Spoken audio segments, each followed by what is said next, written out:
familjet kemi personalitete. Më përpara meje që janë ballafaqur me pushtetin, njëri nga ta që ka qenë mësues i hyni në familje është Ismet Jusufi, djali Axhës, që pas mësimit në shkollë, ai ka qenë mësuesi i dytë pas mësimit që e bënim në shkollë, sepse në mbrëmje duhet të referojmë se çka kemi mësu.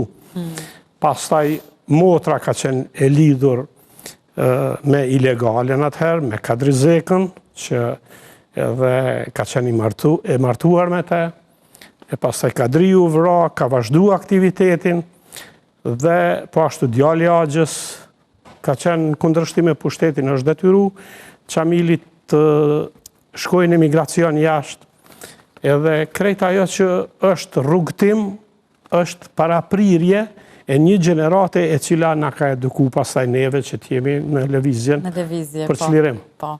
Kjo ka qenë pra, themi kështu më e bukur asaj kohe, sepse ka qenë frymëzim qoftë shkollimi për gjeneratat e po ashtu edhe atë dashuria, pra në të njëjtën kohë, prandaj edhe kemi fituar lirinë dhe sot e gëzojmë pavarësinë. Vazhdojmë me fotografitë e tjera për t'i parë e për t'i komentuar nga kjo pjesë e parë.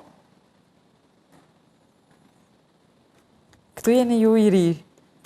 Po, në këtë moshë, dikun në moshën 16 vjeçare, kam fillu ta di çka është interesimi për lirin, për shkak që e përmenda gjeneratat e mëhershme që na kanë eduku, dhe kjo ka bë që pe i kësaj moshe të filloj aktivitetin ilegal atëherë, bashkë me shumë bashkëmoshatar të mit, duke u nis nga shkolla e mesme, edhe kam qenë me i organizuar qysh fillimisht, do më thënë, me literaturë, që literaturën e siguron të motra, po jo duke ma dhënë mu drejt për drejt. Çfarë literaturë? Për të mos rreziku. Ka qenë, atëherë është shpërnda Liria, që është shtyp kryesisht në Zvicër, pastaj lajmtari Liris, që është shtyp, po revista ilegale atëherë.